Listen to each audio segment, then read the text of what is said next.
दिल्ली से आ रही है कि अपना प्रेस कॉन्फ्रेंस छोड़कर चले गए मनीष सिसोदिया। हम आपको बता दें, प्रेस कॉन्फ्रेंस में हंगामा हुआ है और आज दिल्ली के कैबिनेट की पहली बैठक थी और कैबिनेट के बाद यह प्रेस कॉन्फ्रेंस है। रविकांत इस वक्त मेरे साथ जुड़ रहे हैं। रविकांत, किस बात के लिए हंगामा हुआ?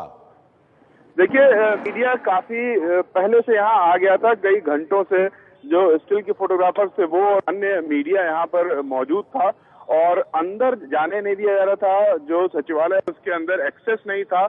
नॉर्मली एक्सेस रहता है, दूसरे तल तक एक्सेस रहता है मीडिया को, लेकिन यहाँ इस बार गेट के ठीक बाद एक राइट हैंड पे हॉल है, उसके आगे नहीं जाने दिया जा रहा था, जिसको लेकर के जो मीडिया कर्मी थे वो काफी नाराज थे।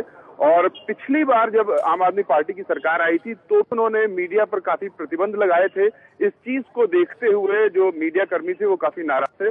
उसके बाद जब मनीष सिसोदिया कैबिनेट की मीटिंग के बाद यहाँ ब्रीफ करने के लिए आए तो सारे मीडिया कर्मियों ने उन्हें घेर लिया और अपनी बात कहने लगे और काफी देर तक ये सिलसिला चलता रहा। अंत में मनीष सिसोदिया को प्रेस कॉन्फ्रेंस छोड़ करके जाना पड़ा। एक तरीके से मीडिया ने उस बहिष्कार किया और ये चाहते हैं कि क्लियर कट स्थिति सरकार बताए कि मीडिया के लिए क्या रूल एंड रेगुलेशन वो नए बना रहे हैं। रविकांत, क्या आप ये कह रहे हैं कि पत्रकारों ने प्रेस कॉन्फ्रेंस को बहिष्कार किया या पत्रकारों की आपत्ति के चलते मनीष सिसोदिया छोड़ के चले गए प्रेस कॉन्फ्रेंस? दरअसल बीच की स्थिति थी। जो पत्रकार थे वो अपनी बात कहने के लिए काफी उत्तेजित थे और उसमें शोरगुल काफी ज्यादा हो रहा था। डायलॉग की स्थिति बन नहीं पा रही थी, लिहाजा सिसोदिया ने ही प्रेस कॉन्फ्रेंस छोड़ा और वो वापस चले गए हैं। रविकांत, अगर मैं गलत नहीं हूं तो पिछली बार भी जब आम आदमी पार्टी की सरकार थी तो ऐसे ही सेक्रेटेरिएट में पाबंदी लगी थी पत्रकारों के प्रवेश पर। बिल्कुल, इसी इतिहास को देखते हुए दरअसल पत्रकारों की नाराजगी ज्यादा थी। अगर ये पहली बार हो रहा होता तो पत्रकार इस बात को समझ सकते थे कि सरकार नई नई आई है और जो ऑफिशियल्स हैं उनको क्लियर कट गाइडलाइन अगर नहीं है तो वो शायद समझने की कोशिश कर रहे हैं और तालमेल की कमी है। लेकिन चूंकि इतिहास में पहले भी ये हो चुका है और मीडिया कर्मियों के साथ काफी पाबंदियां लगाई गई थी, इस इतिहास को देखते हुए जो मीडिया कर्मी थे वो काफी नाराज थे और वो ये जानते थे कि ये तालमेल की कमी नहीं है, कि कहीं ना कहीं सरकार एक तरीके से पाबंदी लगा रही है और मीडिया अंकुश लगाने की कोशिश कर रही है। यही नहीं रविकांत, मेरे ख्याल से जो पहला फैसला था उससे पलटना भी पड़ा था उस वक्त की आम आदमी पार्टी सरकार को। बिल्कुल, उस चीज को भी देखते हुए और लगातार जिस तरीके से आम आददमी पार्टी मीडिया के साथ दोहरा रवैया अपनाती है, इसको कहीं ना कहीं जो पत्रकार हैं और अन्य मीडिया कर्मी हैं वो फील कर रहे हैं और इससे आहत थे, क्योंकि उनका कहना सिर्फ ये था कि हमें सिर्फ अपने काम के लिए यहाँ आना होता है, हमारे पास सरकारी एक्रेडिटेशन है।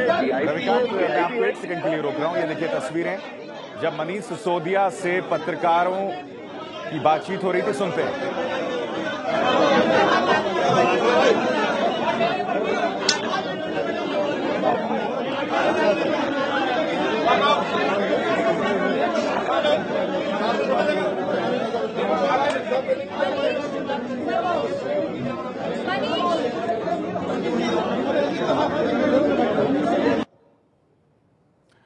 और ये तस्वीरें थी उस प्रेस कॉन्फ्रेंस की जिसे छोड़कर मनीष सिसोदिया जो है चले गए। सेक्रेटेरिएट पर पत्रकारों के प्रवेश पर पाबंदी लगा दी गई थी जिस पर पत्रकार नाराज थे और ये पिछली बार भी हुआ था जिस फैसले को पलटना पड़ा था। तो इस बार फिर से पाबंदी लगाई गई किसी के समझ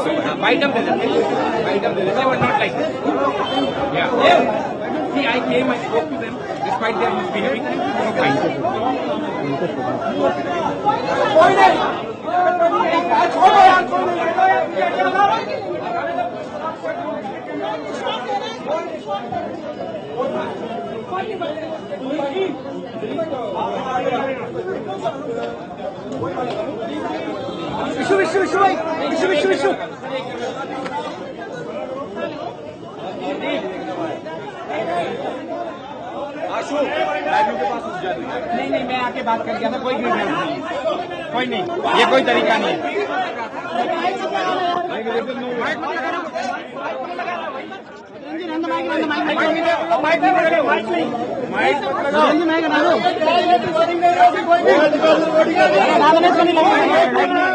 कोई माइक नहीं लगेगा, कोई माइक नहीं लगेगा। नहीं, मैं बात करके गया था, मैं आप लोगों से पूछ के गया था प्रेस कॉन्फ्रेंस चाहिए कि नहीं, उसके बावजूद ऐसे होगा तो सॉरी।